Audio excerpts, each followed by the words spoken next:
Hi, g'day. I'm Derek, owner and operator of Raincatchers Guttering, and also the inventor of this 100x50 downpipe template. So this downpipe template is designed to help you make your offsets in your downpipes. It's quite an easy template to use. Basically, it's a place and trace, so place it over the downpipe, trace it out, cut it out, and that'll help you make your offsets. So today I'm going to do a how-to video on how to use it. Let's get started. So basically the downpipe template for 100x50 downpipe offsets is made from about 1.2mm zinc aluminum. It's quite sturdy and strong. You won't bend it or break it unless you really try or stand on it. So you can throw it in a toolbox and it's not going to bend and warp and break. So first off, downpipe. Now all downpipes have a large end and a small end. This is a cut-off downpipe just so I can fit it in frame.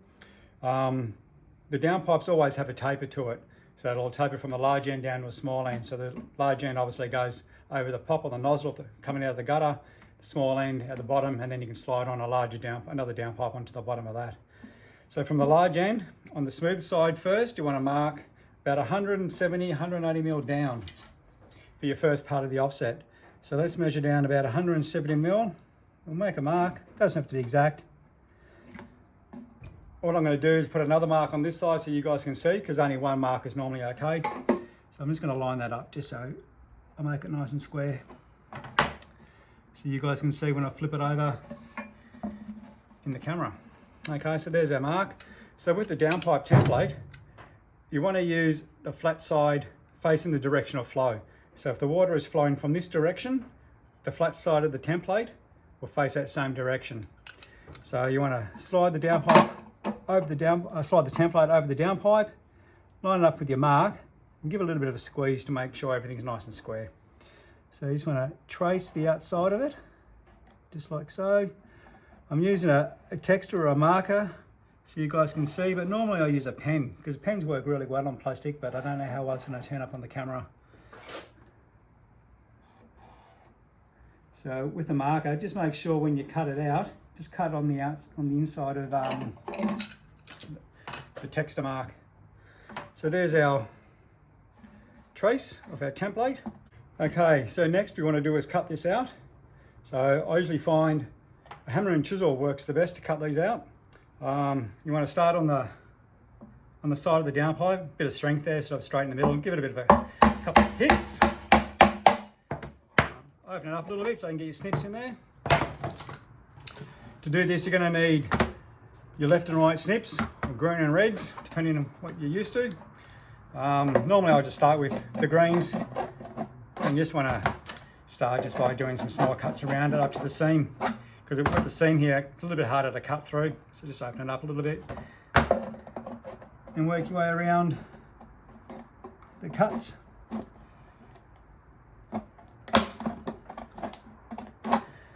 Just be careful as well when you're cutting. The sheet metal can be quite sharp, and I've definitely cut myself a few times over the years. Just want to give that a little bend up. Now when I cut this part out, I normally start from this side first. So use the lefts, work your way down to the mark, and so. And with the rights, you'll find if you do the lefts first and then the rights, when you go to cut this part, the way the snips form, it'll help with the fold. And I'll show you that a little bit later and explain it. So just keep going.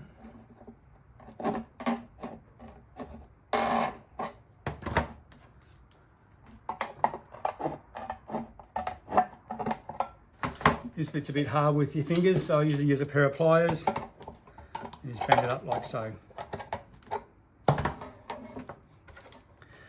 This side first.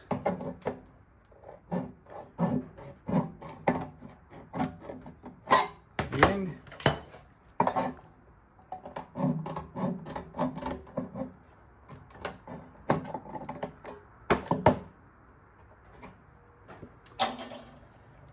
There we go.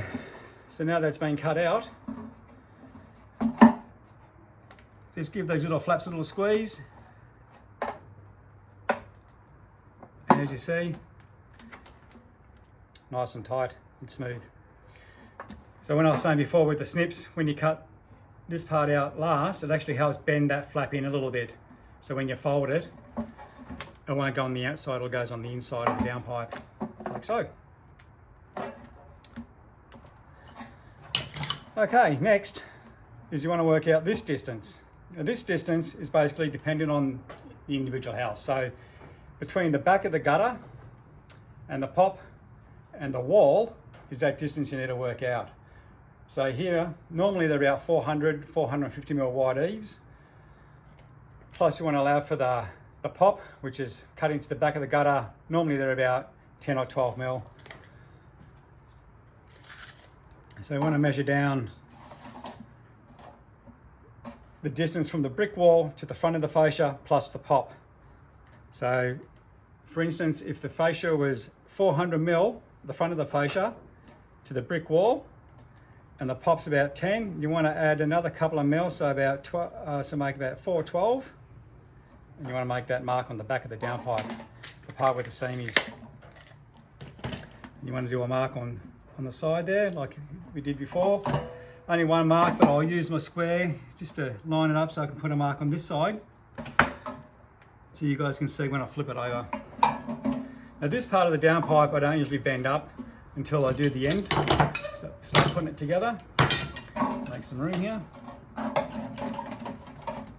Okay, so now we've flipped over the downpipe, so I've got the smooth side downpipe template, straight side facing the direction of flow. I'm going to put it on top of the mark, line it up like so, give it a bit of a squeeze and trace out the template.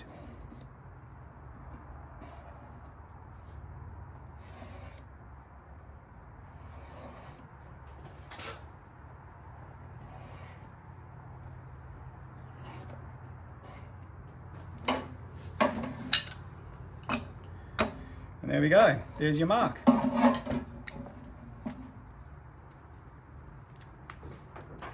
Now we've got to do the same thing again, we've got to cut it out. So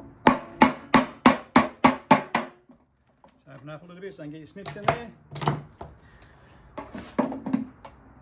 Start with the lefts, and the rights. A little bit easier to cut here on this side because there's no seam to cut through. So I'm going to open that up a little bit. As I said, cut on the inside off the line. I normally use a pen, as I said before, because you can just cut straight on the pen. But with a marker, it's a little bit thicker, so I just want to make sure you're on the inside of the marker line.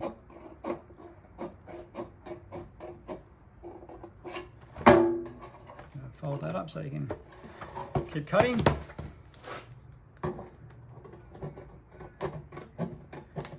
Just cut all the way down to your mark.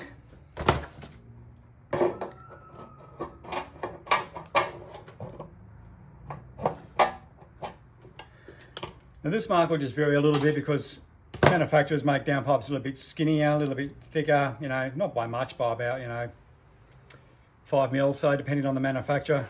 But that's why it adjusts so you can fit all different manufacturers.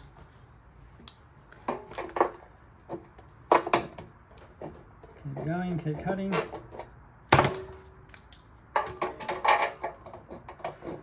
Definitely helps to have a sharp pair of tin snips.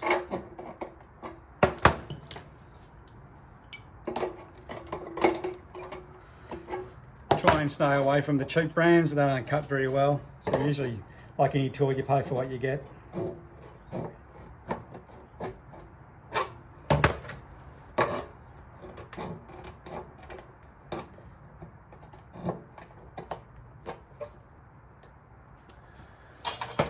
There we go, all cut out. Now, because of the seams on this side, I usually find it a little bit easier just to give a little bit of a tap with a screwdriver and a hammer, just to help us when the downpipe bends up. So normally I'll eyeball that, but I'll show you what I mean. I'll do it so you guys can see. So you just want to mark the seam. Hammer and screwdriver, put your screwdriver on that mark, give it a bit of a tap.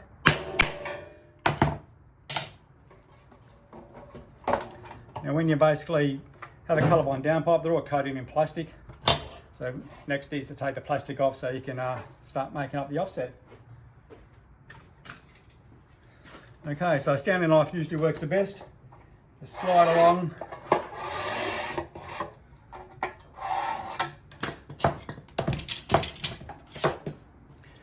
One or two slices, just to make sure you get all that plastic. And start peeling it off. As you see, it comes off quite easy.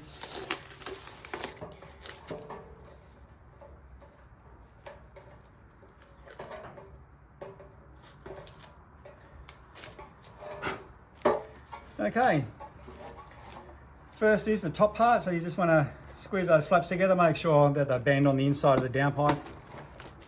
And you want to put a pop rivet basically in the middle here.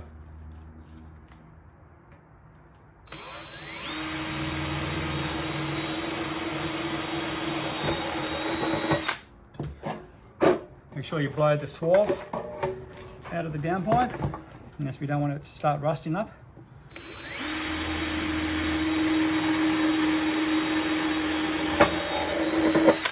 Try not to push too hard, or else you'll start bending the downpipe before the drill takes effect. Blow the swarf out. Next, you basically want to run some silicone on the inside of the downpipes, so obviously that helps it not leak. So usually right in the corner I start, and I run a bead right along this side, on the inside. Same on this side. Run a bead of silicone along it. I can show you or see that.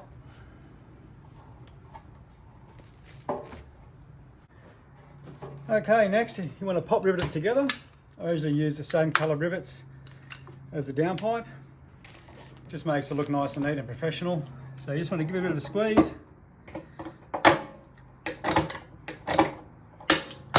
Swipe away any excess silicone.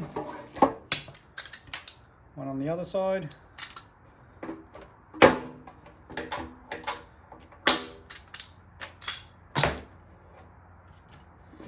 And there you go, there's your offset, or your first part of your offset. And you want to do the same to this part.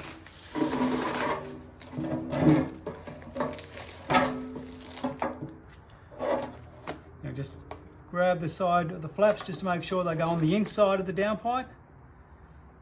And you can fold it up like so.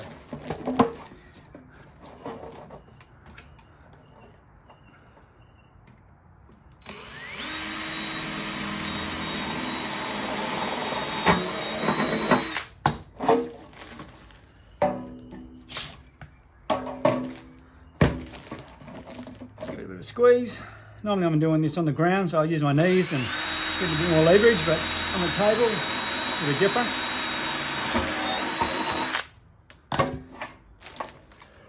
Sure you blow the swarf out. Same again with the silicone, you just want to be on the inside, right in the corner.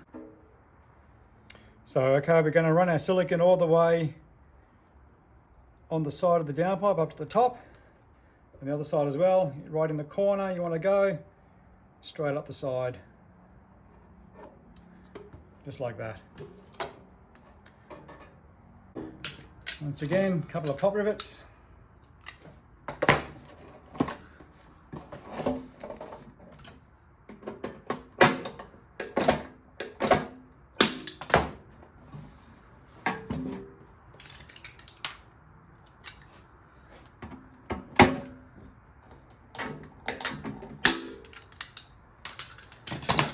And we're done. Pretty much what I like to do here is just put a bead of silicone in there.